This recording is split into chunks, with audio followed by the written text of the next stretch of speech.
In the past 15 years, we grew from nothing to this size. Well, my grandfather was a tiny landlord.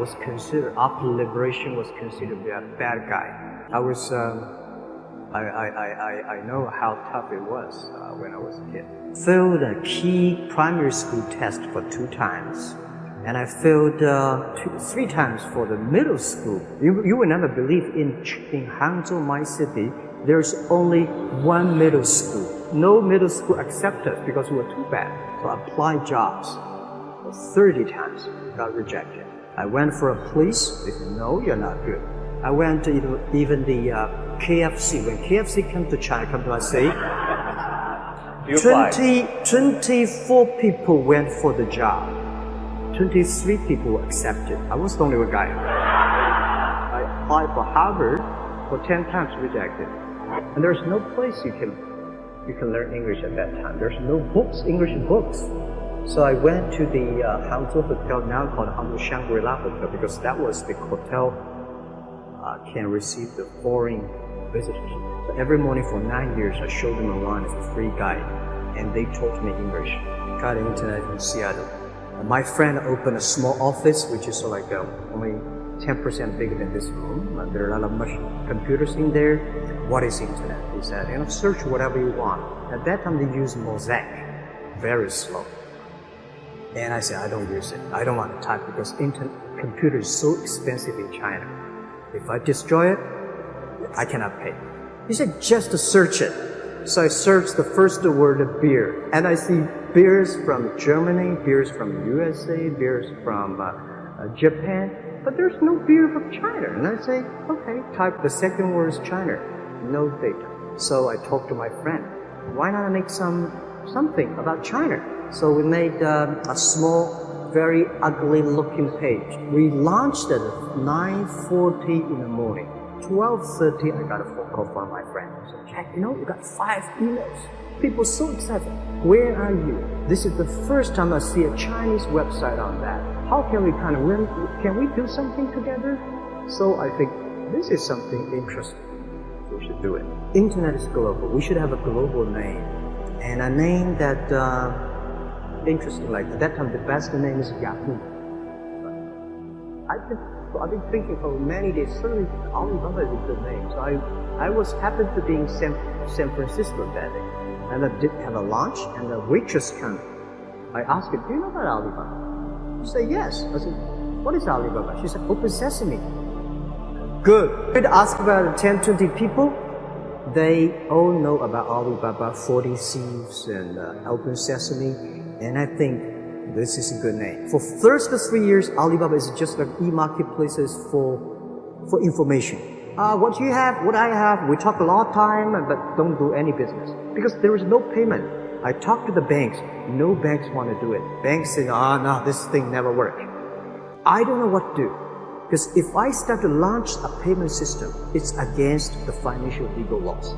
Because you have to have a license. But if I don't do it, e-commerce will go nowhere.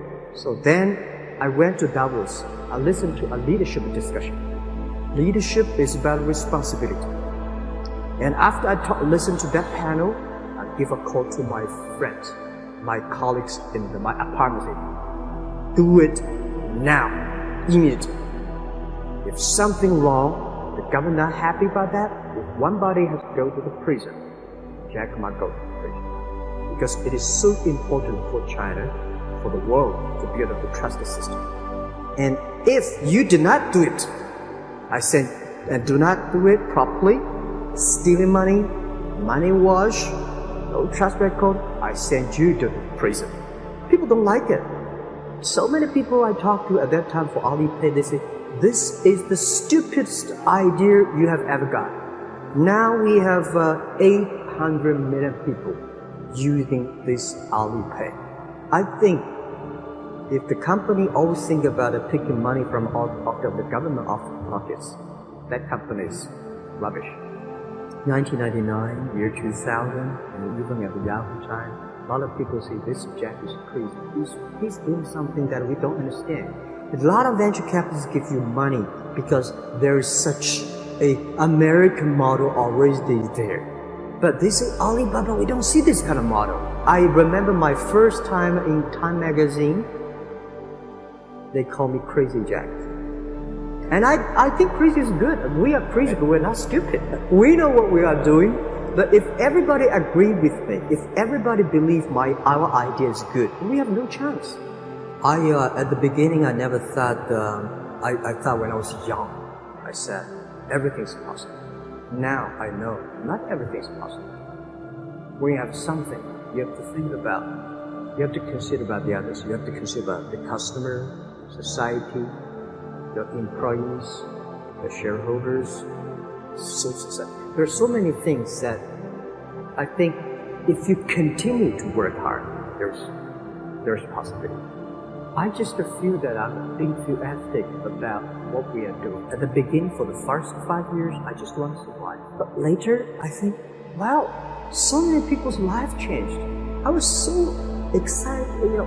For the first 3 years, we made 0 revenue. But we are so excited to continue to work. You know what happened? I remember many times when I go to a restaurant and have dinner, somebody came, when I was trying to pay the bill, the owner of the restaurant came to say, "Sir, your bill is paid by someone." And the small note said, "Hey, Mr. Ma, I'm your customer of Alibaba platform. I made a lot of money, and I know you don't make any money. I pay the bill for you." If you don't do it, nothing's possible. If you try to do it, at least you have the hope. And I remember the day when I started Alibaba. We want to have a nation helping small business doing business. So next up, today, so many millions of small business using our platform to sell things, and over 300 million consumers buy things from our site. Cheapest, efficient. Believe what you're doing, love it, whether people like it, don't like it, listen. And like the word, life is like a box of chocolate. You never know what you can get.